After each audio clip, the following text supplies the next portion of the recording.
Welcome back to the On the Ramp podcast. Hello, Leo. Hello, Alex. Hello, Leo. Second episode of the day. I said I wasn't going to say that, but just come straight out with it.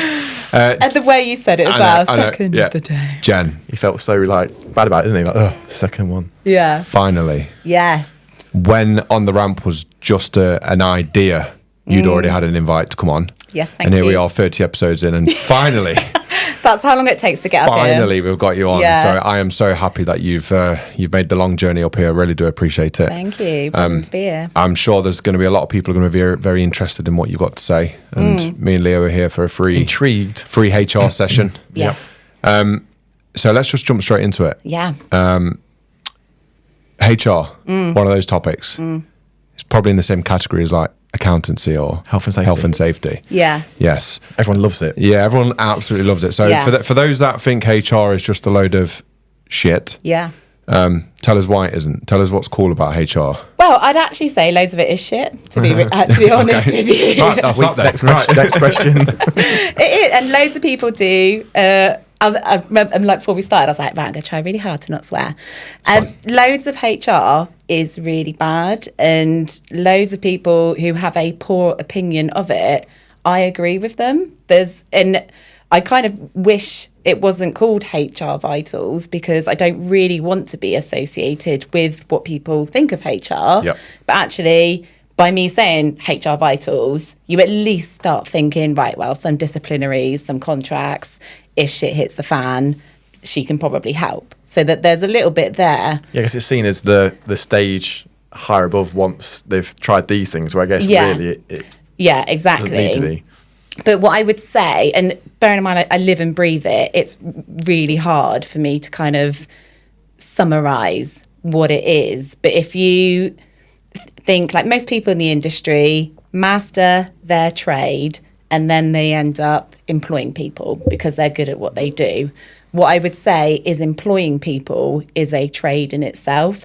And that can be either the cherry on top for what you're doing, or it can totally annihilate your willpower, your confidence, your self-esteem, your energy levels.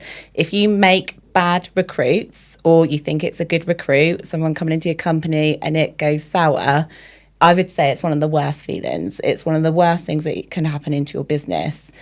So as an attempt to, for people that say it's crap, loads of it is crap, because it's people just quoting. It's just people. I mean, my perception was it's just compliance. Yeah, and I wouldn't be doing if I couldn't. I'm not the type of person that could just go, well, section 3.2 says blah blah. You should be doing such and such.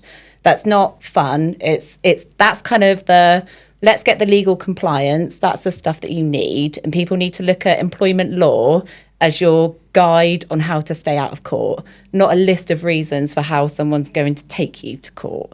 So just look at it as, right, to get an idea of employment law, as long as I don't do anything on there, that's cool. That's the main bit. Just get those foundations. Let's just be legally compliant. How much of HR or what you do is the law side versus the other bits of it? So to put it in context of time, we can get it down to about 2 hours of our time with you. If you're a brand new client, in about 2 hours, we can cover everything you need to know about the law. And then we can spend years working with you on your business. Yeah. Do you find that lots of people are coming to you because of the compliance side and then realising there's a whole world of stuff outside of compliance? Yeah, it's really quick. Once, like, say there's a problem with a technician's, like, I've told him 10 times to do this, and he's been in the company for 2 years, and I've just really had enough now. And then we had an argument about how something should be fixed, and I just want him gone. Right, really quickly, let's just cover legally what you can do. Now let's get stuck into a really meaty conversation of, like, how crap this is for everybody right now. What's some real quick wins that we can do to make it better for you, the tech, the front of house, everybody that's watching, that really intense feeling of trying to, it's not what you want in your own business. So then looking at, how do we stop it being so crap right now? How did we get there? And then how do we make sure you're kind of like coaching or mentoring the owners how to actually deal with the situation rather than deal with what they think their outcome needs to be. Yeah. And I guess they're coming in expecting you to help. I want to get rid of this person, but really you're helping them see the bigger picture and turn something around. Yeah. And I always say to people, if by the time you come to us, you're frustrated, it's too late. You should never actually get frustrated with your staff. But there'll be loads of people listening like, I've been frustrated since the 90s. It's just the norm. And it shouldn't be at all.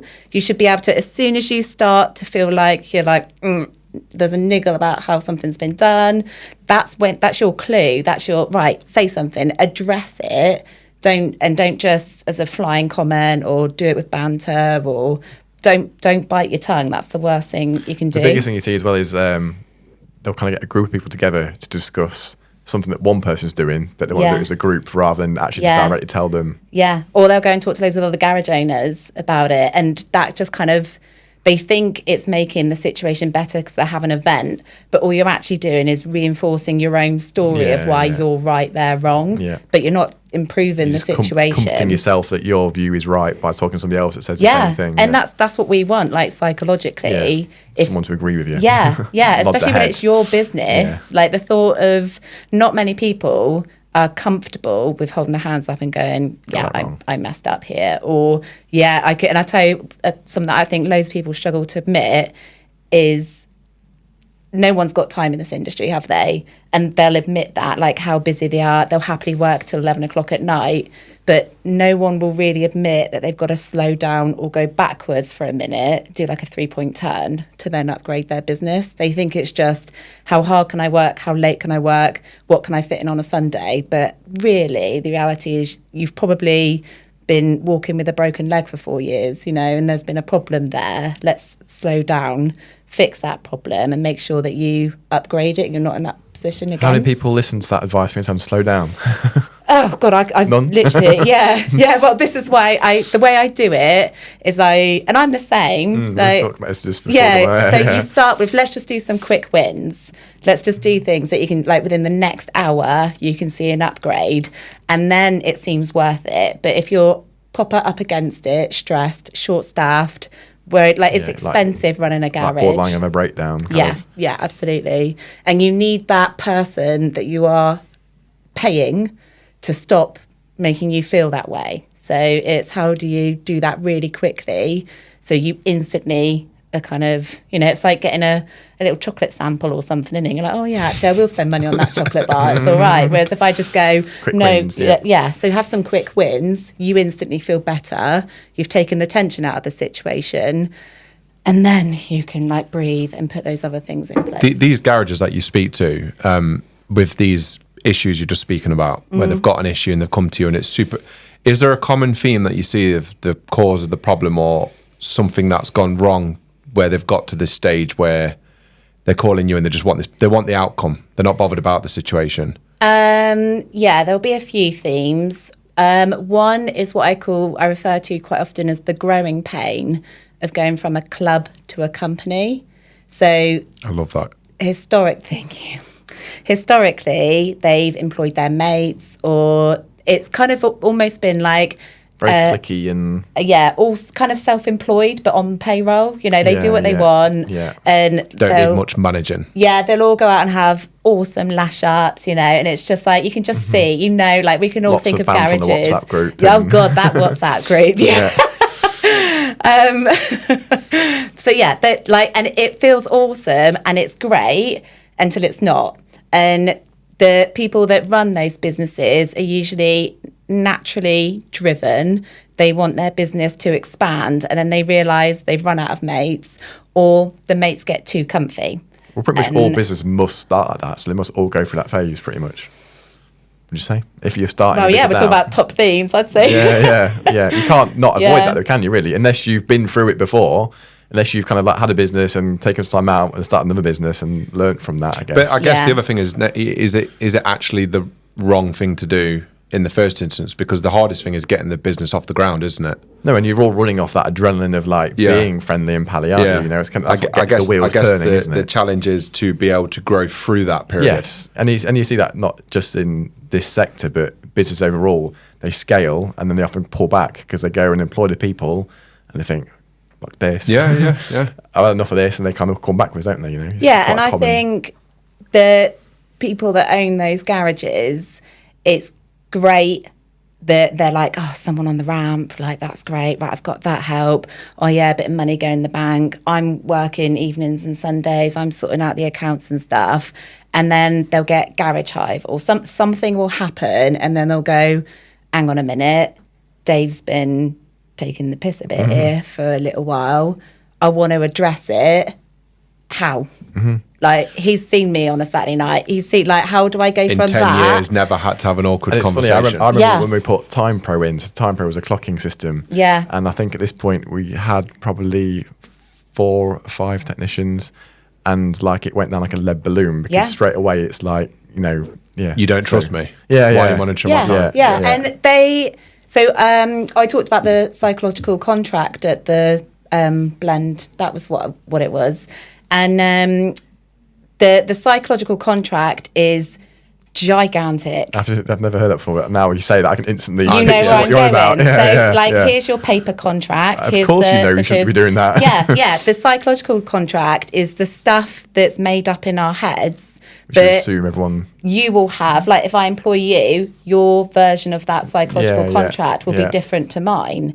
And when you have a business built on mates or informal business, the club, and you are then trying to do the company, if you don't and the transition can totally happen really smoothly and successfully, but if you don't communicate it correctly, that psychological contract, and nobody knows, you're not going to hear like the MOT tester going, hey, he broke my psychological contract, like I did such an awful Can't say it. but it doesn't happen like that. People don't have that awareness because they're not having those conversations with a HR person that gets it. So how do you stop a psychological contract? Loads of communication. It's fine to have a psychological contract. It's natural. You can't have everything not have it, I guess, documented. yeah. And it's made up of your values, your beliefs, your experiences with your previous bosses. So when you're recruiting, ask a lot about, what was it like working there? What were the good bits? What did they do well? What did you not like? Yeah, you always go and ask what they didn't do well, don't you? But ask what they did well. Yeah. What did you like? How would you describe a good boss? What are you like when you're new to a team? But also, which we definitely need to cover and get stuck into, is values. What are your values? Are you talking about it? And if you think about that example of you've employed your mates and people that's a mate of a mate and stuff like that, their values coming into your business will probably be, well, as long as there's not too many comebacks, we're probably all right here and we're having a laugh and it's all great. They're getting pay rises, but as the owner and, all those things. So it's then about loads of communication. And I think what loads of people get drawn into doing is they go to a course or they talk to their mates. This is the owner. They work out what they're going to do behind the scenes. They'll have the coach, they'll have the consultants, and then they'll go to their staff and go, I've worked this out and it's happening on Monday. And the staff, we're all guilty of that. and the staff are like, well, all those 20 questions that you've already answered, they've now got. So, and you shouldn't be making a decision that involves your staff without involving your staff. So if you are... I've got examples of that you've seen where that's... what, like on how to handle comebacks? No, or yeah, just where out? just an example of someone that's gone, right, we're now doing this. Is there a Do you want common... me to give you an example? Yeah, okay. Going on a Garage Hive install, turning up and the staff don't even know it's happening. Yeah. Has happened. Yeah. And that's happened. That's a great example. I started doing the coaching thing. I was at Garage last week and I rocked up. I was like, I don't know, I'm coming today. I'm like, no. Yeah. I don't know. I was like, okay. Yeah. Coach that into them straight Yeah, away. yeah. Yeah. And in both of those examples, the owner has missed something really lush, which is beforehand having that conversation with the staff and going, right, Garage Hive are coming down. What are like 3 things you want to make sure you get out of that session? Because they can come down and talk about this, cover everything. Whereas if you want a return on investment, get those 3 things, have that conversation before. And also it might be that one person is just really not confident on it, or actually they've got something massive going on in their personal life, and the thought of trying to obtain all this new information right now is just not the thing for them.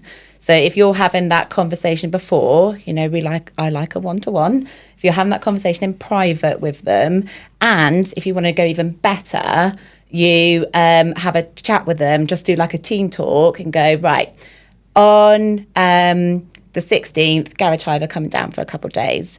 They are totally dedicated to you, covering what you need to learn. For it to be good for you, I want to hear from you what types of things you are struggling on, what's frustrating for you. So I'm going to meet with each of you privately to get your feedback on what you want to address. And then they understand why you're meeting privately, because there will be that one person that thinks, oh God, they're only meeting with me because they're not happy I made that mistake on that invoice last week and now they're coming down for training. And it could spiral into, I'm going to go on Indeed and look at other jobs. It's just, whereas the boss is just thinking, I am so busy, I'm just getting Garage Hive down to do the training because I ain't got time. It's just so hard for an owner, and I've been there so many times, and luckily I work with a few people who will point it out, where you've made an assumption that in your head is such an obvious assumption. Yeah. But to someone else, it's... Yeah. But I think sometimes, like, if you got to look at it, so go back to being on the boss's point of view, sometimes when you've got that much going on, is there a period where sometimes it might be a small change and you've got to just do it your way and that way, because you'll always... But it's cost, isn't it? I know exactly what you're saying. Sometimes Fast and Furious... It's got to happen that way. Depends on what it is. But I think sometimes if it's going to slow you down long term, you're better off slowing down and having that conversation beforehand, aren't you? Yeah, I know what you're. But what you're describing there is a value. That for you could be. Is a value for how you operate. And if you are already aware of that and you can communicate that at the recruitment process, A, you'll attract people that are like-minded and up for that approach, and B, when it happens, they're not even phased. I've got a good example of that. RFD pointed this out because we're very like an IT-led company is what he saw that. Even him coming in, he's like, you're very up in IT. So when you're recruiting, and this would have been good when we took over the Ford site, which is very old school, if we went in saying like, we're part of the DAC group now, we're an IT-led company, then there's not as many surprises. Then when you do bring out some iPads or a new system, and so being IT-led, part of your value again. It's funny because you're saying that. I've got our values because we're doing this exercise now, and our second value is embrace change. Okay, so I would instantly think, for some people, embracing change means researching the hell out of something before doing it, and embracing it is learning everything possible and then making a 1% change only when you are absolutely sure. Whereas for somebody else, it's like, oh, shiny, go. So you see, it's so hard. I suppose also but it's awesome just to go, right, well, what are we saying with that? And that word embrace is quite a strong word. It's almost like you're saying, like, I'm thinking embrace, like the plane's going to crash. Like, no matter what, you will embrace this change that's coming. Yeah. Even if we crash into the ground. Yeah. But it's change, guys. Yeah. Oh, it's really interesting. And my favourite thing about value, so pre-HR Vitals, I wasn't an employer. I didn't work so much with small business owners and wasn't in the automotive industry. It was only like talking to Mark and hearing garage life and seeing how different it is to the rest of the world, in my opinion. And in a way that I love. Great way, obviously. Yeah, absolutely. Well, I'm not going anywhere. So, where was I going with that? What was I saying? Oh, yeah, but values, you have your pretty ones that you put on your window and you tell customers, and we want to be the best garage and all of this. But what I've really learned working with people that will speak to me really frank and will be really honest with each other, your true values are actually really ugly. And so we're always trying to find like pretty words that make commercial sense, and usually about customer service. But when you've got to be really honest with yourself, and dig deep on what are those ugly values. Yeah, we talked about this before we came in, didn't we? And normally, and I went through this, you go on some business courses, not even industry ones. It's just any business kind of thing you go to, it's always values and mission, isn't it? It's the first thing. Have you got your values? It's almost like a quick win for them because everyone's like, no, and they start. Yeah. And then it's then like, you go out, then you got like I half am an hour, valued guys, go and write down your values, Yeah. and you just kind of get the same wishy-washy ones. Yeah.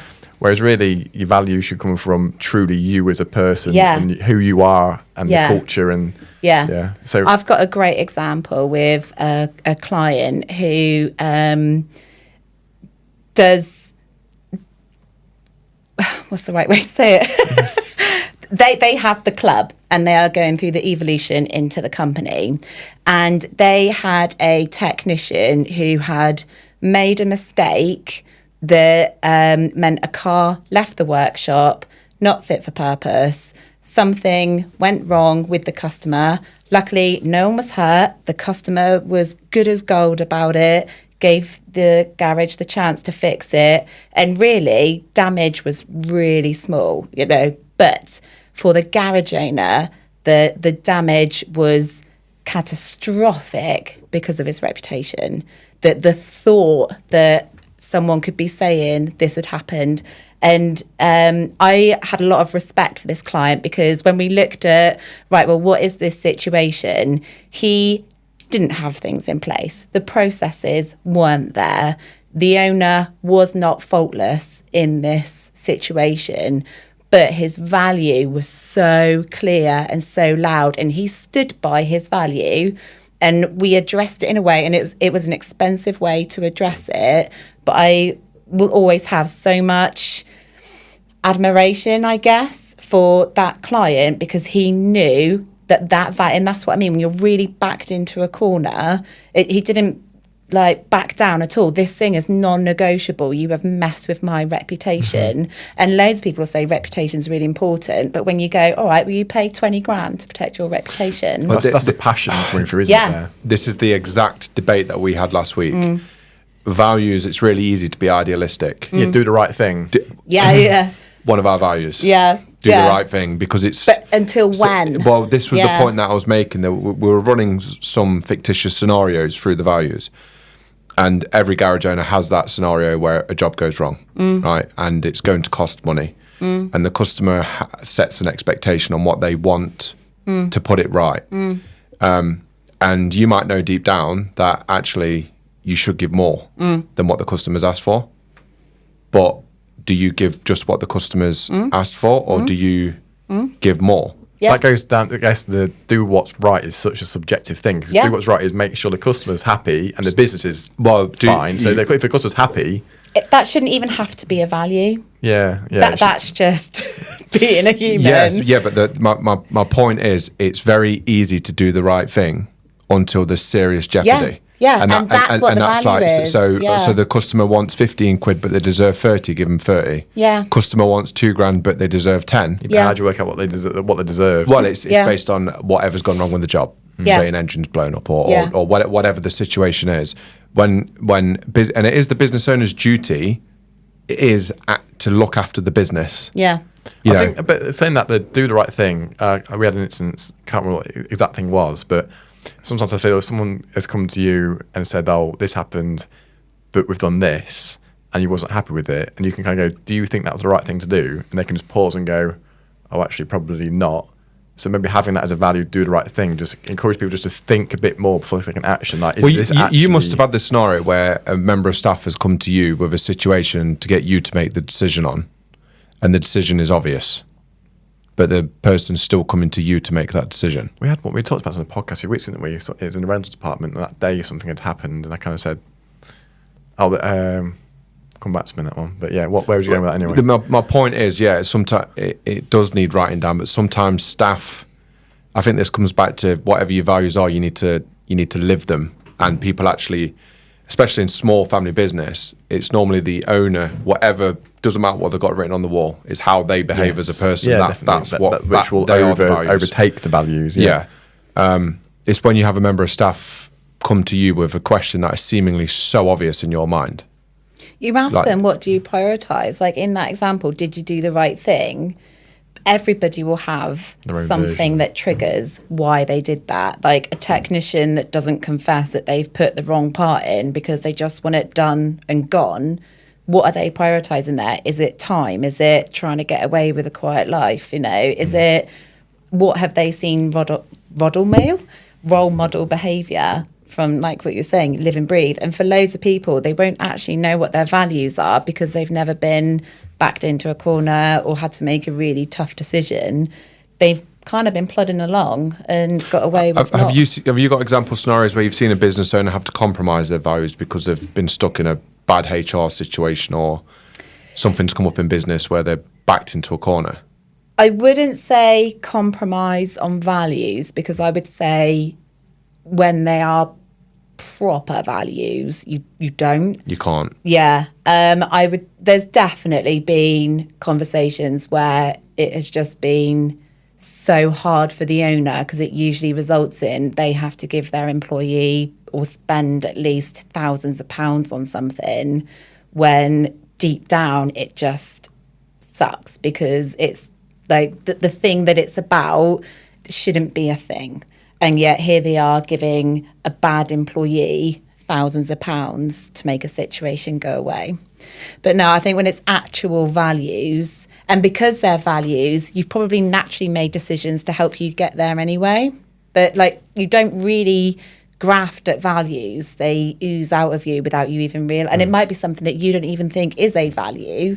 So it goes back to saying, it's a bit like kind of kids, isn't it? You know, naturally you kind of just have that aurora or whatever about you, and that's what kind of people will look up to and pick up on. And, Yeah. and But then so people will the learn challenge things is without that even realising. You know, as your team grows, and depending on what that team is like, those values can be happening around you, and you're not involved in decisions, and you're not, you know, when you're not always there. And we know a lot of business owners who are trying to take that step away from the day-to-day management. Then it becomes a whole different ballgame, doesn't it? Yeah, I think one of the biggest issues is when the team create their own values and culture, because you're not there and present, or you've not set them, and then they set their own culture. That's then that kind of virus. It kind of grows, isn't And it? a culture in front of house and a culture in the workshop. Yeah, that's a given.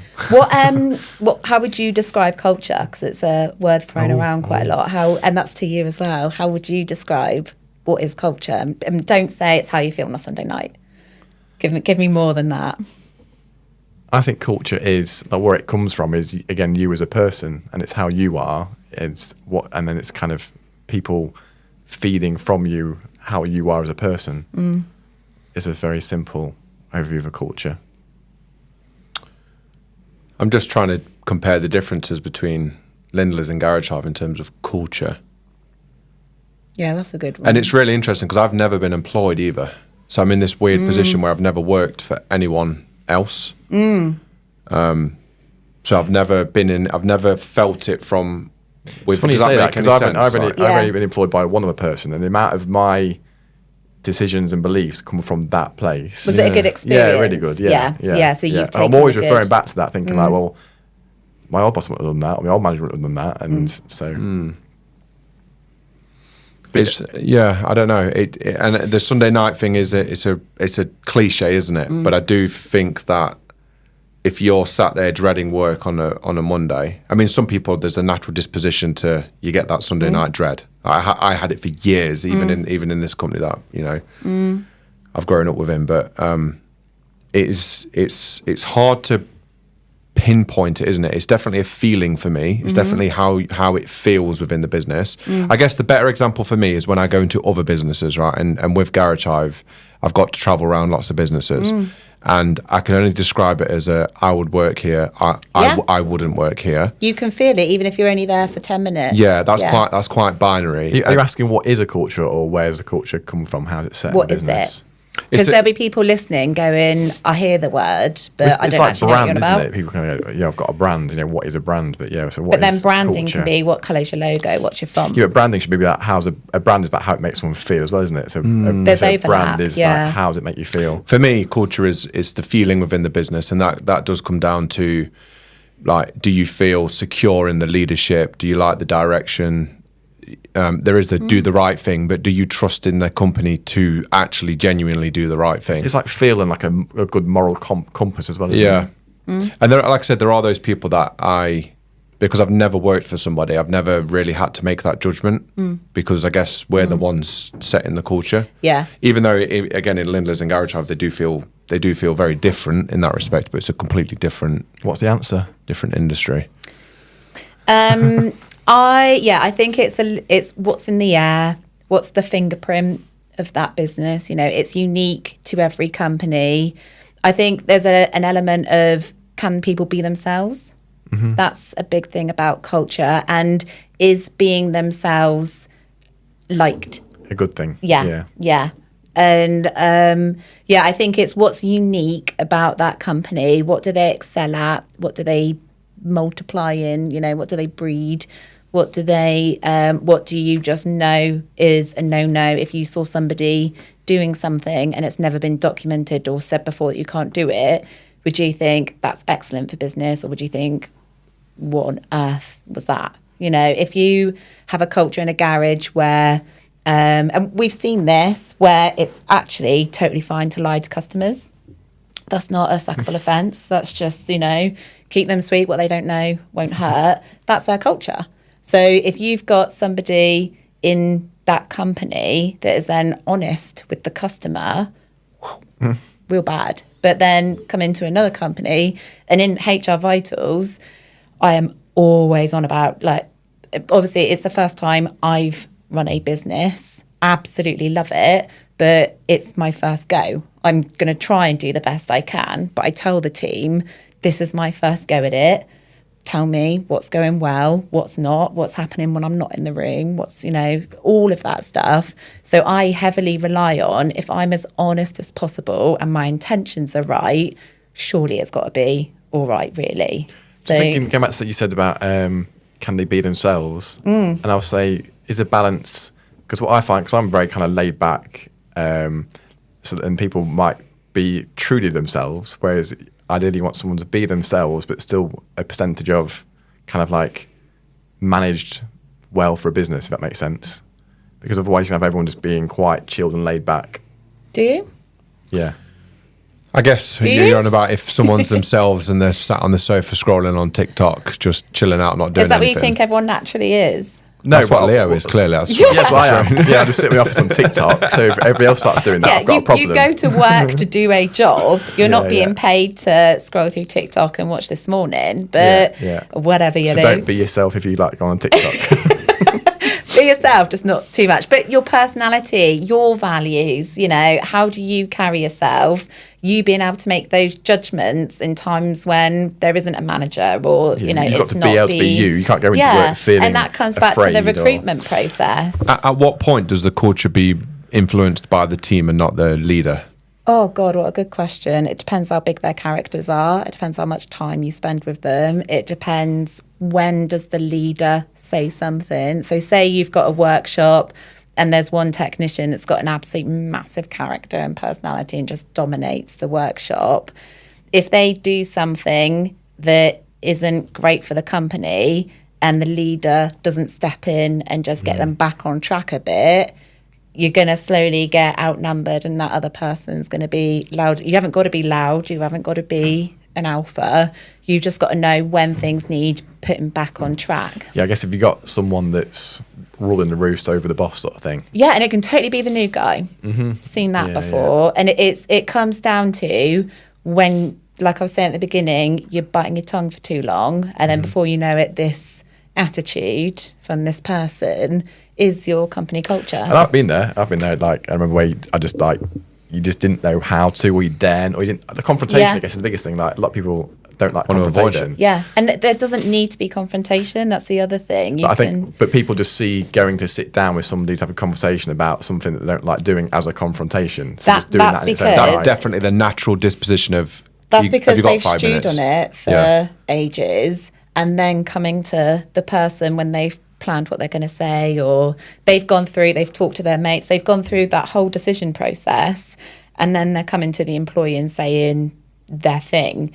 You want to say it as early as, I'm just noticing this, before I like look into it, can you just tell me your side of it? So And I'll do it. I walk to the workshop and see someone on their phone in the toolbox, and like, I've seen it, but I just kind of go, just walk past. But what's the right Pick your thing to do? battles. What is the right thing to do in that situation? I can't give you a do this, say Right, this. 'cause there's Annoyingly, so many variables. It and is might be the it? 100th time you've and seen that's it. culture again, isn't it? It comes down Yeah. if you're allowing that in your business, it kind of just set a certain, like Yeah. we are. I guess most places are like if a coffee van comes, they go to the coffee van. If a sandwich van comes, Yeah. they go to the sandwich van. Snap-on And vans, loads of snap-on vans. people, there and- if it's their best tech doing it, they'll want to react differently to if it's the one that's been annoying them for 4 months. It's not the being on their Well, phone. this might lead to a good subject about then how much do you see where technicians maybe are getting away with things because they're too afraid to say something to lose them because they know they can't replace them. Yeah. Yeah, so the question that, empty ramp or bad hire?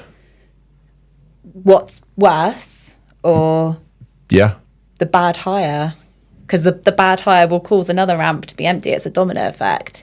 And I totally get it. It's a short-staffed industry, and people will just want someone. In some situations, they are just desperate. They just need, and they can see the cost of the garage going up. I get all of that, but you're not even moving the problem of bringing in a bad hire. You are making it worse. I guess do you mean bad hire though by attitude or ability? Because I would say to make the question more complicated is ability, not attitude. ability, I'd say, Because I think bad attitude, you can't change that. it's not always, is it? Because you can have a really high-performing bad attitude. And that, again, which is another common problem. from a commercial perspective of someone who's perhaps got financial difficulties, that's a really difficult decision to make. And if they've been in the company for years, it's even harder. Yeah. Yeah. So in this instance, it would be someone who's not great technically. Or not, they could be good technically, but the numbers could be poor. Their output could be down. I think that's in a case of trying to manage them, isn't it? And set expectations, and is it training, talk to them. And we've been in a position before where you've got, say, 10 technicians, there's one that's kind of slower, and everyone talks about this to everyone. Everyone knows about the slow technician other than the slow technician. And then you're thinking about what to do to this slow technician before you've even spoke to them. And actually just sitting down having a chat with them Yeah. can completely change. And we've been here a few times, not just with technicians, even with service advisors, and just sitting down with somebody and having an open conversation with them can completely change someone. Yeah. We've just got endless examples of that. But in this also, business. it's what relationship have you got with them? What's happened historically? Are they just going to think like, is Leo, he only turns up when he wants to give somebody a bollocking? Like, then you sit down and go, I'm just asking because I want to inquire. They're thinking, like, hell are you? Like, every time I see you, it's an unpleasant conversation. No, I don't bollock anyone. No. How unladylike for me to say that. But then, so now would be a good time to kind of address when you have a problem with an employee, is it conduct or is it capability? So you want to ask yourself, is it can't cook or won't cook? We say skill or will. Yes, okay. Why have I not heard that before? You have now. Yeah. It's all the same thing though, isn't it? Yeah, I feel like that would be really easy to say something rude, like accidentally. So I'm just going to stick with can't cook, won't That's fine. cook. That's fine. Yeah. But it's so true, isn't Yeah. it? Like that you have to understand that. So Fundamentally. do you have, depending on which one it is, do you have a different approach to that problem? If you identify, is it can't cook or won't cook, do you then have a different method? Yeah. Good. Yeah, absolutely. Especially because you can have, if they don't have the capabilities to do, sometimes it's even pointing out, like, why is it that you're not? What's making you incapable of doing this? And sometimes just asking that question can change the performance. Yeah. But if it's an Yes. if it's an attitude thing, Yeah. then it's just a completely different ballgame, isn't Yeah. it? To whether Yeah. it's I say it feels quite natural to have two different ways to Yeah. do those two different things. Yeah, because but it's good when you. So we've sat down and gone through a program where we've literally scored every person in the team, every person across the company, on when it comes to is it attitude or is it What did you get? Capability. I'm scored low in all of it, mate. Okay. Don't matter for me though, does it? And it is quite eye-opening when you go through that exercise. And it's not just a case of waiting for it to go wrong and then asking the question. For us, it's been about proactive. be proactive with it Yeah, and lovely. see it coming. Yeah. And And then, think of all that frustration you cut out and all of that hostility because you are getting there before it's a problem. On the Ramp is very proudly sponsored by Castrol and the race group from Certus Energy. Our own business, Lindley's Auto Centres, has been using Castrol products via the race group for at least 10 years. We get our own account manager. They help us set up the oil portfolios across the branches. And there's also someone to ring if we've got any technical queries or general queries. And having that relationship with the account manager, I think, is really important. We get dual branded workwear. So just like what I'm wearing now, we get this free for all members of staff. We get to use the Castrol brand across our entire business. So things like building signage, websites, general marketing, etc. And working with a globally recognized brand like Castrol, I believe, can really elevate your own brand. There's a rewards platform. So for every purchase, we accumulate points that we can redeem against certain items on this reward platform, which is pretty cool.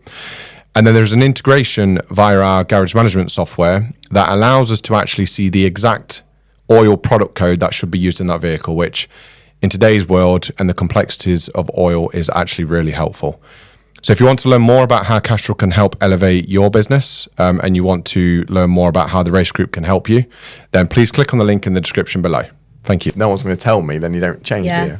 And what's interesting about that example is the first person that's having some lateness, that could be a capability thing. That could be a struggling with... Clock? Yeah, well, it could be suddenly their missus is... not able to do the school run. Yeah. They're doing it so that they are physically struggling to get to work in time. But then the others that see that and then choose to be late, they're then choosing to do that. So then it's a conduct issue. Funny story on that. I was sat in the barbers. We had this member of staff who was consistently late. Since left the company because that ended up going down disciplinary multiple times and he ended up losing his job. I was sat in the barbers, which is directly opposite a corner shop. And I was having my hair cut and I said, oh, there's so-and-so's just pulled up. Mr. Late. 8:30, late for work already, in the corner shop, going to get his Monster and his whatever it was for the day. Yeah. And you just think, you just give absolutely no shits. Well, yeah, but have they, the psychological contract or for whatever reason, have they just come from a place? I think that's acceptable. There's loads of garage owners that if you're late, you make up for it. And just as a little quick, I'm going to do a bit of HR, do not get people working through their lunch breaks. Such a no-no, because if they then make a mistake that afternoon or if an accident happens, it's your fault, I guess. they've What not about had people who refuse to work, refuse to go on a lunch break? What? Why? Why but would you? they're out there. But have that conversation. Like, what is happening for you to think you working on that car is better than you going and giving your body 20-minute break and refueling? That you've got obviously never had a conversation about well-being. We're humans, not machines. Just a little bit of and are they that pressured, or are they somebody that once they're in a job, they don't want to go and have that break, and so they'll have the break afterwards. But there is I've never come across a real situation where somebody genuinely doesn't want to have a break and wants to work solid all day. Fair enough. Bonus scheme, I bet. Yeah, Won't could go be. into that, though. I said we'd only mention that. Yeah. Talk about lateness. We had a situation once, again, this was years ago, and it's when we bought in a clocking machine. And where I used to work, we had a thing where if he was more than 3 minutes late, you got docked 15 minutes or something, which I think is quite an old school thing. Yeah, they do it 15-minute They blocks. do it at the Ford. They did it at the Ford dealership that we bought last year, and we had a guy that was kind of always late, and we spoke to him a few times, and we bought this thing in about being docked, and then he got on time. So sometimes it is just someone being watched, Yeah, that human behaviour will naturally change. But then in that, and I think lateness is a really interesting thing to dig into, because if you have somewhere that you want to be, or there's loads of reasons why you would be somewhere on time, and there's loads of reasons for why you're not on time. Is it that you don't feel valued? And a huge problem that I see with technicians is they just don't know what they're doing it for anymore. What is the point in working for this company? They're being paid well, they've got a nice new kitchen, but really, what is it all for? And they'll watch their mates having a career and they've got goals and all of this stuff. Just get a bit fed up. And the owner will have all these dreams, but nothing's being communicated. And the main dealers are better from what I see than the aftermarket at going. And literally, I've tried to poach a technician from a main dealer before, and he said to me, look, I hate where I am, but in 7 years' time, I will be on. And he gave me a figure that was £9,000 more. And I said, we can beat that. Like, that's not, but because he knew that was the plan, if I just keep going, that's where I'll be. It's not even inflation, is it, that? It was, but it was the fact that he knew that was his schedule. That's what it was all for, and we can Someone's do had that conversation that. with him, haven't they? So It's so easy. So much of what we spoke about so far comes down to leadership, doesn't it? Communication, and yeah. communication. So, have you got in your journeys? Have you seen any sort of natural behaviours of good leaders? Like, is there anything? So, the question that I wrote down was, what would you say the best natural traits of a good leader? A team player. Okay. So what do you mean by team player? It is that, like I was saying earlier, of they communicate, this is what I'm thinking. What do you think? What's your experience of this? How does this impact you if I go and did this? And they see the owner rolling up their sleeves and do it. And I'm not saying that always has to happen. It's unhealthy to think that an owner has to be working in the garage or, be seen working. But you will naturally see that being a kind of a symptom of somebody that is a good leader, that they're not afraid to empty the bins. And they don't say stuff like, I'm your boss, I'll tell you what I want to tell you. Just cringe though, isn't it? Stuff like that. Yeah, they don't play the boss card like, you do that because I've said so. And so it's a lot more, they see their staff as peers. They respect that they've chosen to work under your roof, and it's actually your job to create an environment that they feel valued and that they want to be. That's what I see as a team player, as a leader in the industry. And on the opposite, what are any sort of red flags? You're lucky to have a job. Like, this world's gone Have you seen this though, stuff. where people have come to you with a list of problems that's wrong with everyone else, and there's just Nothing red flags all over the owner? Yeah. And so you just have to you put the kettle on. How many of them actually come around and see their own? All of them. Issues? We're really good at it. Okay. Yeah. And again, it's the exact example of communicating and being a team player. So I guess is the situation a lot of people probably know what they're like, but just don't want to. No, I think loads don't know. Right, okay. They've never seen any different. They you're fortunate. You've seen good examples. It doesn't matter that you've never been an employee or gone into another company. You've been fortunate enough to have good role models. You learn from people. You absorb information, and you're not just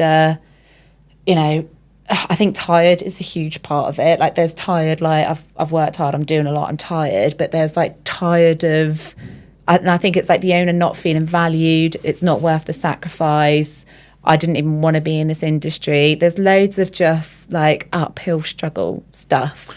On a slightly same topic, but do you see that those people with that sort of almost defeated position that they're in, are they not making profit? Is profit a problem for a lot of people that makes these HR issues more frustrating or more of a problem? Because you can solve a lot of problems with profit. That's an interesting one in itself, isn't it?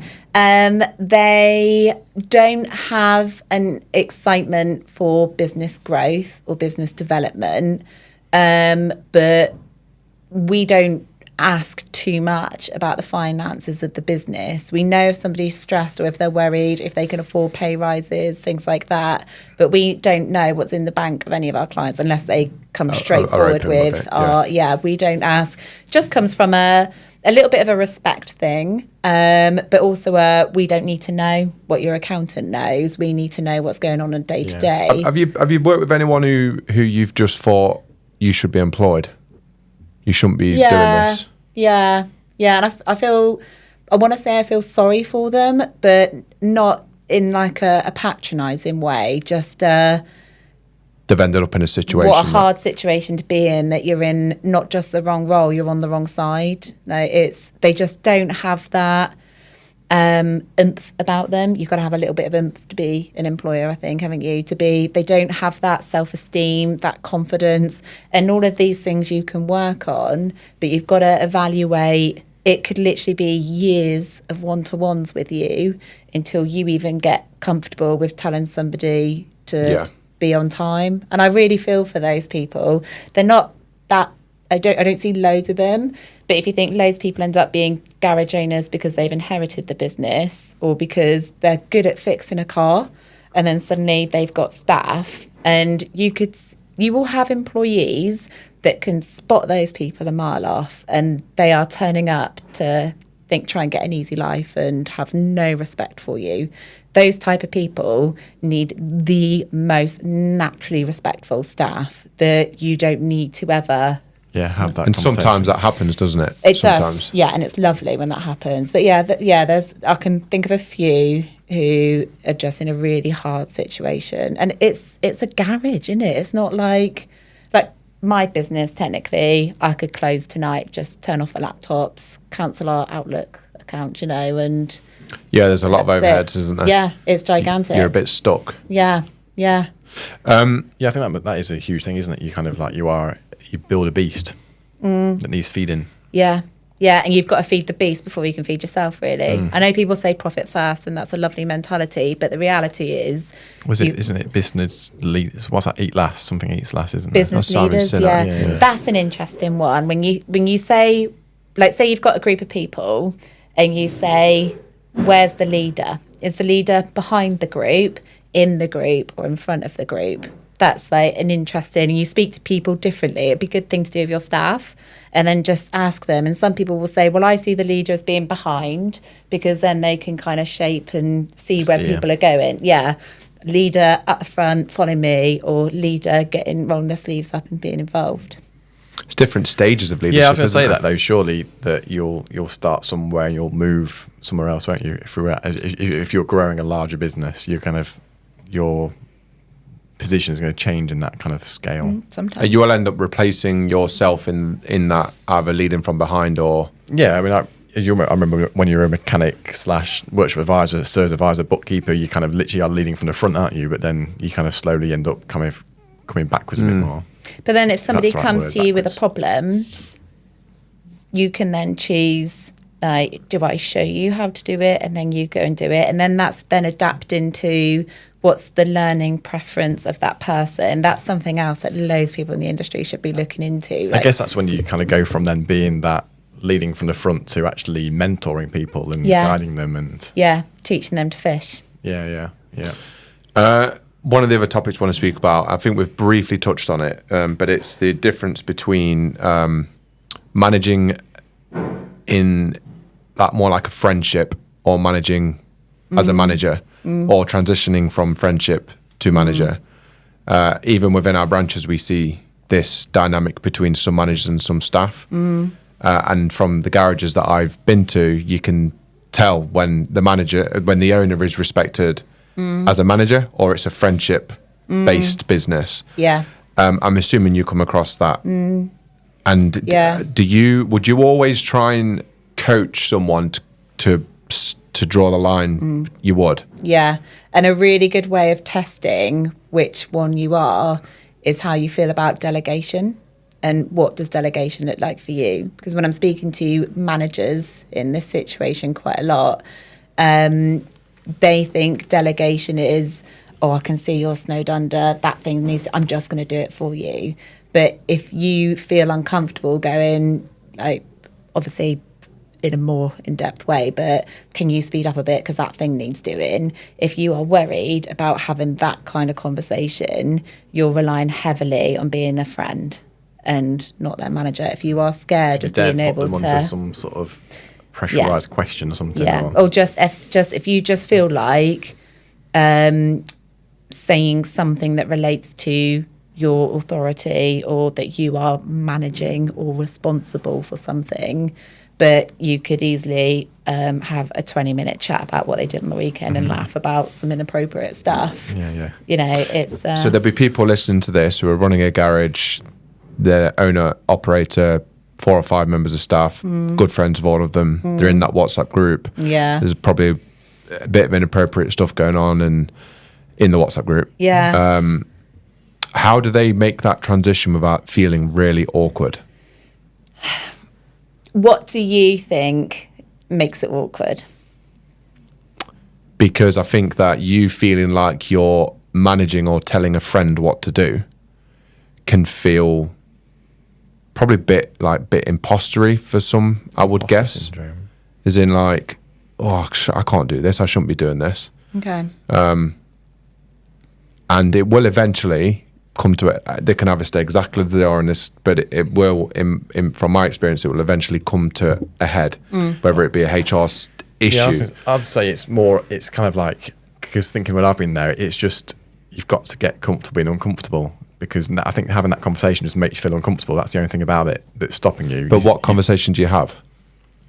You know what I'm saying is not necessarily what conversation to have, but how do you get comfortable being uncomfortable? So how can that garage owner, what can they do to go and either learn, or what things can they do to get more comfortable? I think you're thinking too much about what the result needs to be. So for you, the kind of the bit behind it was being an imposter. That's not where I instantly thought. I was expecting you to say something like, well, if I'm not pally with them, how will I get them to do what I want? Like, it's that friendship that buys outcomes. Whereas you're saying like it's about being an imposter. So loads of the work that we recommend people do is actually work on your mentality, and then that by default will naturally change your behaviour. So for managing your position, we'd be saying, right, do some digging on what's going on with you feeling like an imposter. Do you need more support from your employer? Do you need more reinforcement of your bank? Are you feeling like, actually, you've been given this title, but actually you're still treated the same as everybody else? Like, what is going on? You always want to get behind the scenes, and then naturally those things will happen, unless there is like what people will think of as a HR issue, where there's been something really bad in that WhatsApp group and it's got to be shut down quickly. So if there's no fire that needs putting out, buy yourself some time and look at supporting what is the mindset. And like it links back to, like, you heard of CBT and stuff like that, NLP, loads of coaching, loads of things. It always comes back to what's your headspace, what's your mindset, and then that will change your behaviour. Whereas if you're just trying to address all these individual behaviours, you'll be there forever. So are you saying that you think that some people manage in the friendship way because that's how they think they're going to get the outcome that they want? Gotcha. Right. Yeah. Okay. But then for it makes sense. Yeah, for you, that's the first time you've thought of that, because you were thinking of it as an imposter thing. So this is exactly what I'm talking about. I just think people end up in a management position with no management training. And I'm not just talking about, I'm talking about owners, whatever. And naturally, everybody wants to be a friend. Yeah. You know, if you ask someone really nicely to do something, it's how you've grown up, isn't it? You've not grown up telling someone to do something. Well, it's been like, I always thought the same, and then remember years ago when all I used to talk about was colour profiling. yeah. My colour profile report said, remember, not everybody wants to be friends, or something like, remember in business, not everyone wants to be friends. You assume the way you think. And I was like, but then because I had that awareness, I've got clients who are ex-army, and if I was there trying to be paddy with them, and they'd be like, I've got enough mates. What I was talking to Tina about you at the weekend. I told the story of when you did my colour profile. I'm like dominant red, blue, completely zero on other colours. And she sat down and she goes, have I told you this? Yeah. Like, hello, Alex. I would ask you how you are, but I know that you don't care how I am. Yeah. So we'll just get on with it. Yeah. Very clever. You know what's really cool about that, though? No. And I've told the story lots of times. By the way, so. But this is what's so fun about, like, obviously we've got some values that align, because I can say that to you and you know that I'm just here to deliver a service and make sure you get some value. And so as long as that happens, you're fine. Whereas if I started like that and then didn't give you any value and you just like, you are wasting my time, get to the point, That's a classic example of what you want to see at work. You can say stuff, you can be pally, you can have a laugh, you can take the piss out of each other, you can have all of that, but you've got to be really sure that that stuff underneath is the same. And if it's not, you've got to act on that. And that's why you want to look at what are your values, what are the things that I look at another garage and I think, thank God we're not like that, or I am not employing someone from that garage because they do such. Those are all the things that you find out what your values are. And when I'm recruiting, before I even get into, can you do the job? The first interview is just, who are you? And this is who I am. Yeah. Is there some alignment there? Chit-chat. Does it complement? Yeah. Yeah. One of the issues that we want to speak about, then, just trying to get through this because we're already at an hour. It's going quick. Retention. Yeah. There was a point that I wanted to make earlier, and it was to do with, in our budget, it was to do with bad hires, because bad hires and retention are obviously closely linked, aren't they? A bad hire will result in losing someone down the line, like whether it's that person. As part of we've done a lot of work on people recently, and in our budget there is the cost of letting someone go. Turnover, yeah. And it's not, and it is literally in pound notes what it's costing us to lose people, and it's a frightening figure. Do you find that a lot of people, everyone knows how important retention is, but it's probably the least focused on actively, least focused on thing in the business from a day-to-day point of view? Well, I think people feel the pain of it, but another good point around retention is, where does retention start? And like I said, back all the way back to recruitment, doesn't it? It's loads of people surrender to it. They think it's just a given, and that the only way to keep somebody is just keep upping the pay. Yeah, exactly. But pay retention starts at that very first job advert. You often find if someone's looking to leave and it's a bit of a pay increase that keeps them, that's like a plaster over a wound. We speak to technicians just as much. No, that's an exaggeration. About a third of our week is speaking to employees, whether that's just asking their perspective on a job or recruitment or something like that. And they will say that they will have their niggles and say there's 4 things they're unhappy with, and one is that they want more pay. Everybody wants more pay all the time. So you give them more pay, that's only buying you time to fix the other 3 things. And so if you've got a manager that promises the world, all they're doing is buying time. You're not buying retention, you're not buying the solution. And in HR, we're taught that the first 6 months of someone's time in your company will have the biggest impact on if they're going to stay. If you get those first 6 months right, you can pretty much not relax, but you can be sure you've got, a retained employee. But what I think loads of people do is they employ somebody, they're really busy, like, oh yeah, they're getting on with things, yeah, okay, that all seems all right. And then maybe like 4 years in, if something hasn't, like they've not made any noises about leaving, then they start to think, right, I'll give them a couple of days more annual leave. That's, people love giving things as a quick win. Please stay.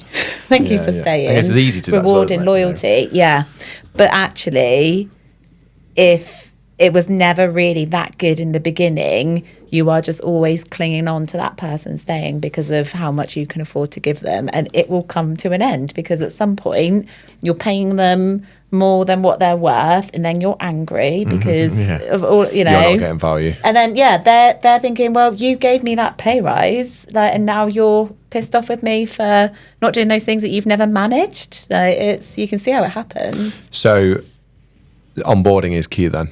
So important, really important, and probably one of the what's more important, recruitment or onboarding? I know they're kind of part of the same thing. Yeah, onboarding, because that's your parachute. If you've done a bad recruitment but you've got a good onboarding process, you've saved the day. Around, mightn't you? Yeah, and also you can do everything right in the recruitment process, but it's only when they're in your culture, in your company, and you're not sitting down grilling them or, testing them, that you then see who they actually are and how they are in the company. Well, I'm a bit of a believer in, and what I don't always like is, you get somebody coming to join the business, and then it's a small world, everyone knows everyone, and someone goes, oh, they used to work at so-and-so, and I've heard this about them or whatever. And I just feel like you don't, because everyone is a different person in a different environment. Yeah. And there's like that flower, to put a flower around, you know, a load of dead flowers, it will die sort of thing. So, yeah, what's your thoughts on references and kind of getting their opinions and things? There's definitely a need for references. We had a cracking example this week where Regan had done a recruitment for one of our clients, went and did the reference check and found out that person had just stolen, I can't remember how much, I'm going to say 20 grand from their employer. If we hadn't done, and she excelled in her recruitment process. With references these days, though, I seem it's more about how did they work in the length of time and how many days off ill they have or whatever. It's hard to get. I'm well. Again, if you get Regan and I sat next to each other, we'll give you different answers on asking about sickness. I believe if you're going to do a reference check, you're going to ask start date, end date, job title, reason for leaving. If you want to ask Would you employ me again? Any of that, you are just asking their opinion. What if they are a really crap boss? What if you've got them on a really crap day? What if that employee has been golden and that employer is just arsey because they've left? And that's what I mean. That's what I go back to. Like, that's why I don't like getting that kind of third-hand reference. It's just an opinion. I've heard this. Yeah. And again, you don't know how it's an opinion from that manager as well. Do you want to shape your business on some stranger's opinion? Would you go into the pub and ask them, like, oh, look at this person? Like, So obviously, do you or don't you recommend references? Yes, I do, because I am trained in HR. Let me elaborate the question. Do you always get references? No. I guess reference is more of a, like, just to make sure. And also what we are seeing in the aftermarket is a massive divide that's just getting bigger, isn't it? Between the garages that are just, people are turning up, fixing cars, going home, and people that are building businesses.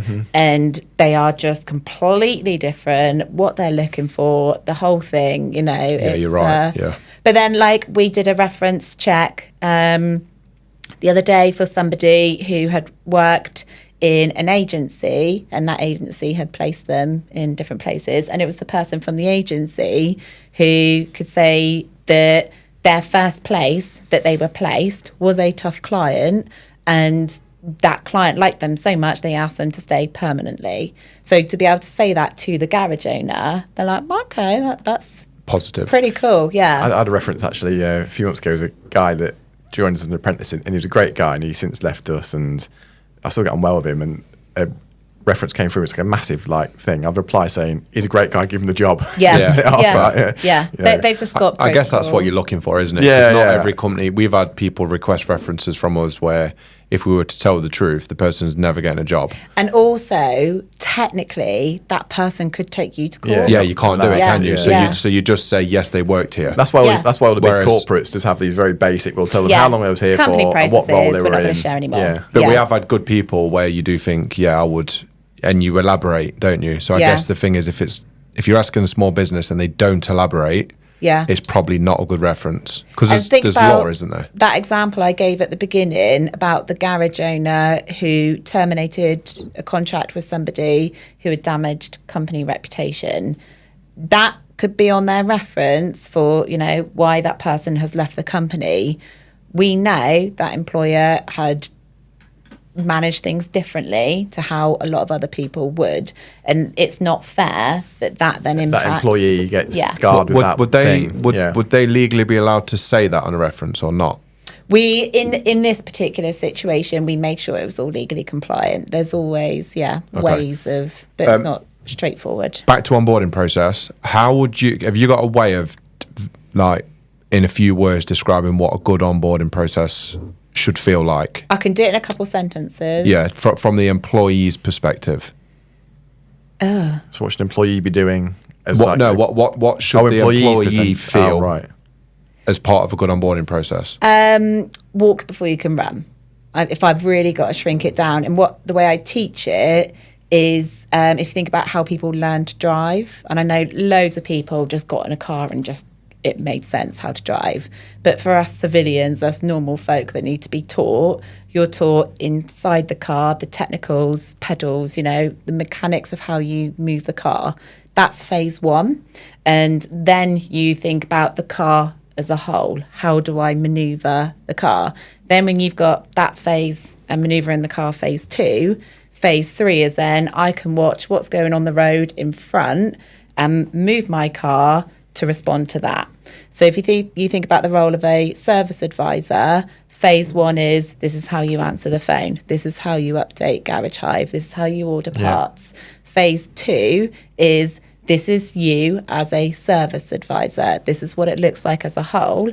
Phase three is you can see that technician's going to need an extra 2 hours. How do you move the diary? And you can update Garage Hive and answer the phone without thinking about it. What about, I think advisors and things is harder. So a technician, advisor, the role is harder, isn't it? In that, so it. Well, I think as an advisor, every garage's process will be slightly different. Whereas a technician, it's fairly more standardised. You get a car, you kind of fix it to a certain degree. So if as a technician joining a business, what is important in them first 8 weeks for that technician to kind of feel or see from the owner or the manager? 6 months, wasn't it? I'd go as far as before the first day. There's, and I don't agree. Front of house, any job's harder than any other. You probably just naturally. I meant transferable. I meant in the respect that a service advisor. You're a level 3 tech. You can kind of go. An advisor kind of gets more time because they have to have more time. Is what I meant. Yeah.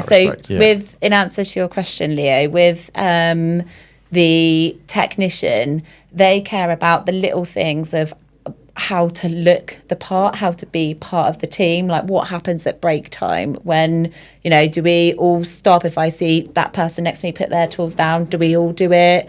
What's the rules with the cups? Do I need to bring my own milk? Where do I park? All of these little things that helps them feel part of the team so then they can crack on with the job. That's what we hear from them.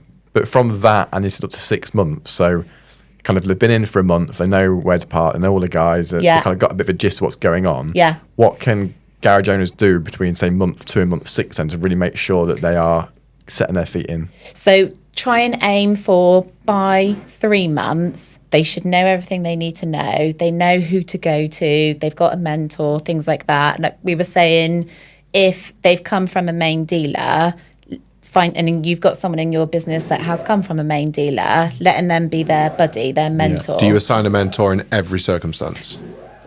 We don't, because we do what the client wants to do. But I would say aim for that. You recommend it? Yeah. And it's not necessarily technical mentor, it's just who to go to if you... Yeah, exactly. And, when you get really advanced with this stuff, you'll know, like, right, that person coming on board, I know is incredible at their job, but they take ages to warm up and be, settle into the group. Whereas I know that person can get anybody to warm up really quickly. So they're going to buddy. So you look at what's going to be their thing that they feel most uncomfortable about. Because you've also got to remember, when that new person's come to your company, chances are their old boss is still giving them a shout, unless it's ended badly. That's the familiar, isn't it? So you've got to make them feel as settled and familiar and comfortable. And knowing, remember what I was saying about what's it all for? What's the bigger picture stuff? So they know this time next year, this is what things should look like. So a larger business where maybe there's 1 or 2 managers that are kind of responsible for that technician, is it just a case of good communication in the first 6 months, almost sitting down with them like once every, so we said earlier, after week 1, then is it sort of 6 weeks? And then you can go down to 6 weeks. Yeah, the most important thing is that whatever you say is going to happen, happens. Yeah. So you don't want to say, we'll meet all of these times and all of these things will happen, and then 2 weeks in, you're off doing something else. Yeah, I'm bad for that. You've not managed their expectations, whereas in a kind of maybe a little bit of under promise, over deliver kind of service. But yeah, you want to be as reliable, predictable, consistent, trustworthy. And it really does come down to chatting to them, because you will have one employee that's like, what are you doing? You've met with me 3 times this month. This is back off. Too much. Leave me alone, Whereas you'll have somebody else. You'll get that gist, though, that feel, you can read people and understand. And that's the whole point. You build something that's adaptable and realistic to sustain. And when you get more and more staff, that gets harder and harder. So that's why you want to bring in buddies and mentors and just people that they know if I'm stuck or the MOT screen's That's a not good point, working, actually, 'cause who do I go to? when someone joins, obviously you officially kind of go, right, this is your manager. So it's a good thing to go, this is your manager, but we've also here at DAC, we have a mentor. Yeah. So this is your Yeah. mentor. This Yeah. technician is your official appointed mentor. Yeah. So they know that, because sometimes people are a bit almost not afraid, but don't want to go and keep asking the manager questions. Yeah. Whereas they can go and ask their buddy mentor. Yes. It's Good to G up the mentor as well. Yeah, Isn't it? I but- really like so that. I think we probably do that unofficially, kind of like, oh right, well, yeah, I'll put you with Ian because he's quite good at doing all the health Yeah. check stuff, and make that more official that you're going to be the onboarding mentor. Yeah. yeah. And You do it have with that in your apprentices, recruitment. don't you? Yeah. Yeah. What, I'm gonna write that what, down. what do you say is the biggest, within that first 6 months, what's the most common reasons that it doesn't work out? Don't feel respected, Is that what it is? I reckon. Not Easily. listened to, I guess, as well, isn't it? Or- Yeah, and just you tend to see patterns like one technician gives the new guy a hard time, or they're not getting what they thought they were getting. Or just don't fit in with the culture, I guess. Yeah, and it all comes back down to that We had that recruitment recently. process again. What is some very quick advice? Because the most common scenario, and I'm going to ask you to solve all the world's problems here, but the most common scenario, someone listening to this, they're a garage, they're struggling to recruit technicians. Yeah, What's the most common points that you see people are getting wrong? a bloody copy and paste job advert. Yeah. It's level 3 wanted. That, like, if you are a technician, the world wants you. And if the technician is on their phone looking at that advert and they see 7 adverts that just says level 3 wanted, it's just that, why on earth? And would they pick up tools? Why would they squeeze in seeing you around their job, their kids, everything? It's that initial bit. You're just not selling it. You're just not appealing But to if they're them. on Indeed, they're looking. You've only got to be on Indeed once, and then you get emails Oh, unless okay. you Yeah, so there's actively that thing down there where you can unsubscribe. kinda, like, look Yeah, at people that- and who can be bothered to unsubscribe? Yeah, yeah. So, yeah, that it's those blimmin' adverts, just a bog standard, uninspiring. So the fix advert's quite easy. What's next? So It's not easy. Well, copy a better one. No. look at one of Jen's God, clients. I hate when people copy paste that. Yeah. I teach my team, I teach my clients, a good job advert cannot be copied. It should be so personal and It should so be written from tailored. ChatGPT. You should ask it to write unique copy. How important is salary? Oh yeah, of course it's important. We all How go to how work. important? Depends on your values, depends what you're about, depends how good you are as a manager. But I'd say, yeah, it's up there in top 3. I'd say it's not number 1. Okay, What's number 1? maybe. Wouldn't a non-competitive salary stop the advert even being considered? No. Really? No, yeah, we've had Not people for- not take for some pay people. I rises. guess some people Pay take cuts, a sorry. pay cut. Yeah. Yeah, people will take pay cuts. But then I also think with the whole job description thing, there's lots of depends people out there that technicians aren't daft, kind of like Yeah. see it as like a wishy-washy kind of like fluffy, just what we're getting paid. And a lot of it I think goes down to, especially for recruiting somebody within your local area, it's like your reputation is Yeah. big, isn't it? Yeah. I think it's if you're recruiting and someone's moving into your area, then I would say that probably your advert is really, really important. But often, yeah, there's some technicians just read through that BS almost. Well, yeah, if it is BS, Yeah, yeah, yeah. absolutely. But you starting a job advert with, like, when you visually, the first line is the most important. Yeah, it just says level 3 tech required. Yeah. Whereas if it Great said, rates of pay. "Hi, I'm Leo," people be like, "Why are you introducing yourself? What's Yeah, that about? yeah. What have you got to say about yourself? Why is that so important?" But it is important because it's a small business and they will know who Leo is. Do you have any? Oh, so what is number 1? What is the number 1 thing in your opinion? How it feels to be at work. Yeah. But how are they going to know how it feels from a job advert? First impressions on interview, surely. Because you've said, hi, I'm Leo. You've introduced yourself. Yeah. Hi, I'm Leo. I'm after a level 3 tech. Great rates of pay. No Saturdays. You are still better than that other advert that's just said level 3. You've got to be really good at getting your point across. If your social media is just stock photos, if you aren't seen, like when we recruit for people, we will force them to post a picture of themselves on their social media, because they will go and have a look and they'll want to know what Ben looks like. What about I could do like, hi, I'm Leo. I'm going to introduce you to Paul, who's our manager. Because they might know that I'm not actually doing recruitment, so that'd be quite a cool thing to do. Maybe like, hi, I'm Leo. A little something about me. I'm going to introduce you to Paul. And then hi, I'm Paul. I'm the manager for this position. Bit of personality. Yeah. There we go. Yeah. I think that the point you've just made about a picture or whatever it is, I think that, and we spoke about this before, the unhidden benefits of content, social media, like all of that sort of stuff is just, it's not going to work for everybody, right? But if you think about myself, for example, if I'm going to go for a job, I will be researching that top to bottom, left to right, who I'm working with. And that will include scanning social media. It'll include trying to get the company's values from the content that they put out. So people who aren't posted on Facebook, who've got those... businesses posted on Facebook. Businesses posted on Facebook. That's okay. But they will attract people that don't care about that. Yeah. So then if you think about, if you never do that and you attract somebody that doesn't like it either, anyway. And then 2 years later you go, right, team, we are going to be all over social media.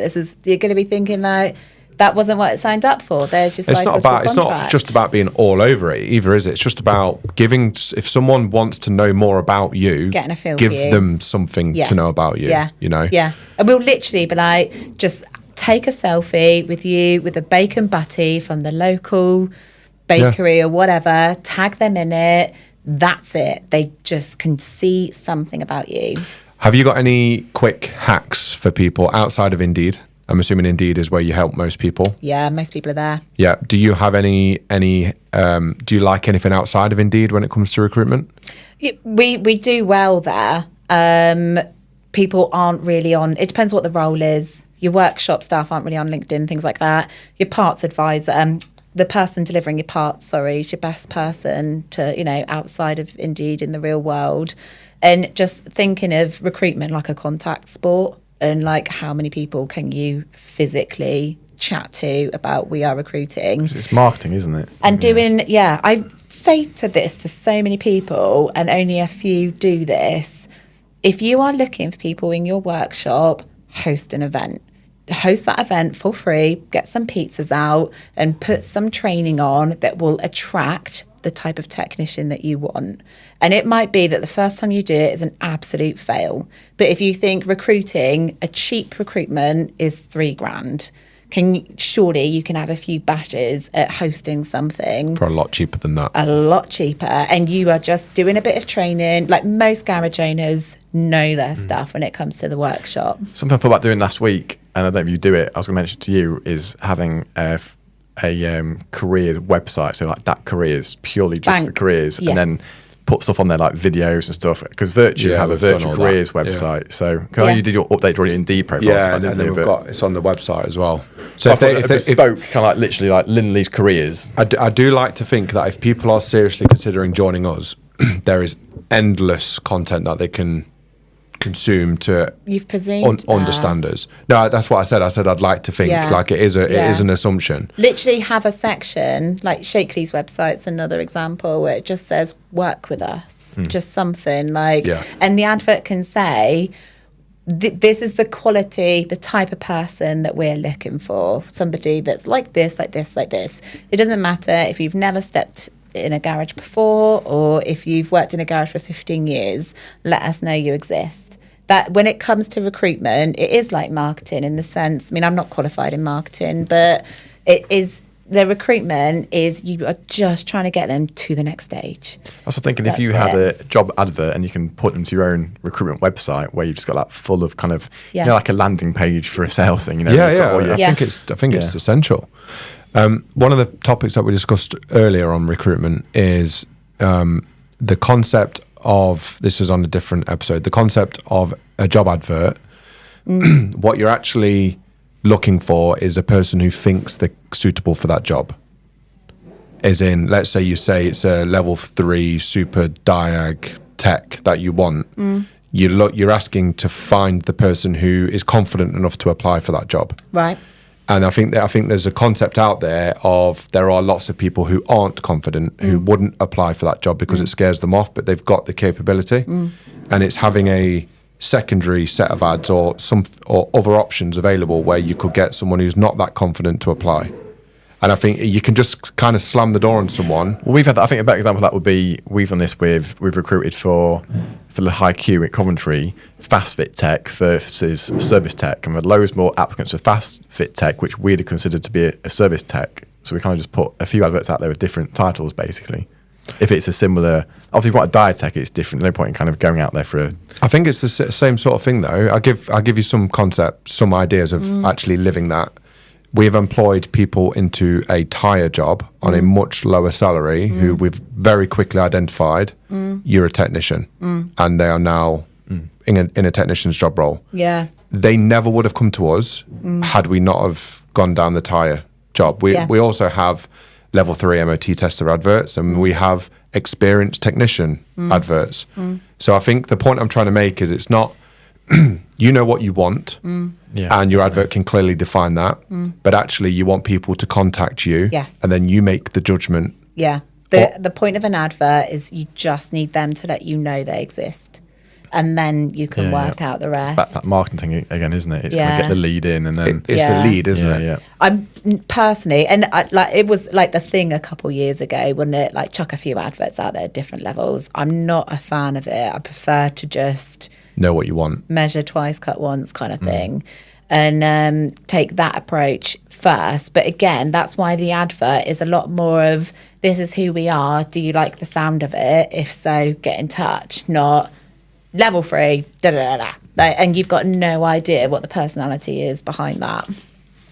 Is there anything else that we've not covered? There's loads. Come on. What, on recruitment? On anything. The floor is yours. I would say that it is a really hard and quite often lonely position running a business and or being a manager.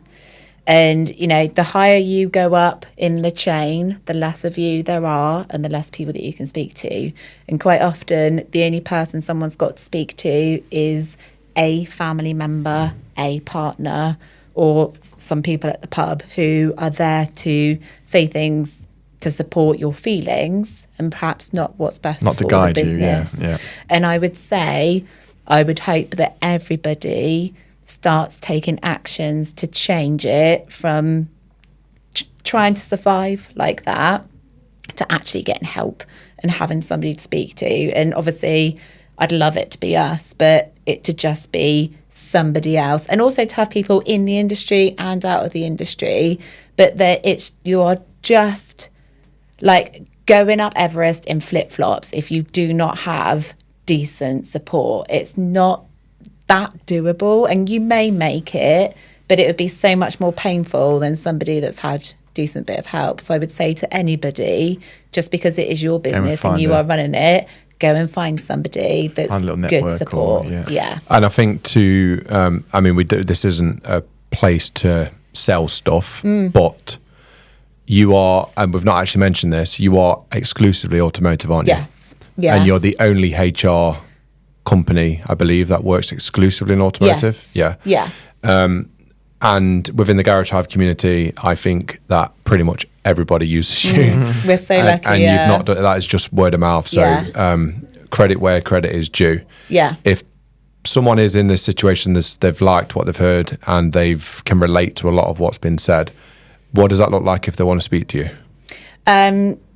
Go on our website and you can just send us your details or just email Jennifer at hrvitals.co.uk. But yeah, definitely not here to promote. We're really lucky. Every single client has come to us through word of mouth. And great, God, if the day ever comes when I have to market, I am going to be shocking at it because I don't know. That's right, you get lots of referrals. But yeah, exactly. And these referrals, there's no money being exchanged. It's just really lovely organic people. Well, you can tell, can't you? When someone puts on Facebook, anyone recommend, and it's just like Jen. I take like little screenshots and I show the team. I'm like, it's full on, isn't it? It really is. Honestly, it's like HR Vitals is as much a passion project as it is, it's personal for me, and everybody that comes on board gets it's automotive, but it's actually that guy that wants to be able to buy horse riding lessons for his little girl, and and it's somebody that feels the pressure of inheriting the business from his dad and wants to keep the name going, and it's about the person in their life and helping them go home from work feeling like we aced that day, that was a really good day, and not going home like stressed, eat their tea as quick as possible at the computer, just thinking, what the hell have I done? It's that those people that are kind of stuck in that beast. It's horrible. And be in that position alone. I think if you look at, we've sat down with a lot of people now and discussed all varying shapes of success, and so much of it's come back to the right people in the team. Yeah. Oh, yeah. And how that person has either got help and figured it out. Yeah. Some people are naturally great leaders. Yeah. Some people have to really work at it. Yeah. And HR is like, from a legal perspective, is not only really complex and treacherous, and if you get it wrong, you can get it really wrong. But it's not about scaring someone into getting HR help, because from my experience, business is so much easier when you have the right people around you. Yeah. And you know how to communicate to them, you know how to manage that situation, and it's... Yeah. Can I say one last thing before we wrap up? Say as much as you want. Thank you. So when I was about 9 or 10, my dad had a full-time job, health and safety. We're obviously a rock and roll family. Christmas. I'll tell you what, anyone that's good at that job knows how to party, because they have got some steam to let off. But so when I was about that age, he set up a sports shop with his mate, and on Saturdays, and it was like proper business just getting started kind of thing, and he had 2 employees. One was an absolute dream. If that person was in, we could go and have a lovely time as a family. Everything was great. If they had that other person in, you'd just think, well, we're going to go into the shop and end up covering, or they're going to be late, or you'd see them ring in and you'd be like, problem. Here we go. And that, you could not be more black and white in that is the difference between your staff. And at that stage of business, how critical is that decision? I would make the argument that it's at that stage of business where the likelihood of seeking HR help is less than 1%. And it's probably the most important time, isn't it? Someone that's very well known in the industry contacted us before they even had staff, and they are flying. I know exactly who you're talking about. Exactly. So and someone actually who is also a great person as well, who organically and naturally team player. I think that comes back to that whole starting kind of something now with the community around there is with the Facebook groups and things like that. You can kind of just leapfrog many years of slumming it the hard way, can't you? Knowing who to reach to and getting the help. Awesome. I know you got loads more to say. I know.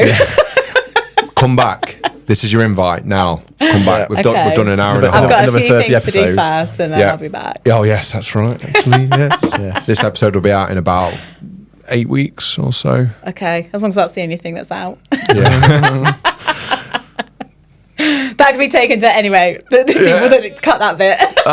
So we don't elaborate. We don't elaborate on this conversation. We don't cut anything out of this podcast. You don't? No. Right, everyone, I'm 6 months pregnant. There's nothing appropriate coming out. Amazing. Congratulations. Right, so get that out of the way. Yes. And we'll see you next year at some point. Yeah. I'll be at the Blend. Please come back on the podcast. Yeah. There's so much to cover, and it's know. always so relevant. Well, thank you for being such lovely, interested hosts. It's Thank nice. you. It's an awesome I feel like subject. I've had a free HR consultation. I've written down been 5 awesome. points here. I'm going to go to work. So right, we're changing this tomorrow. I've made the decision. Values are shit. We're renewing our recruitment process as of tomorrow. Thank you so much. Thank you. Cheers. Thank I you. hope you enjoyed that. If you did, subscribe, like, comment, give any feedback, and we'll see you on the next one. Thank you, guys. Bye. Bye-bye. Bye.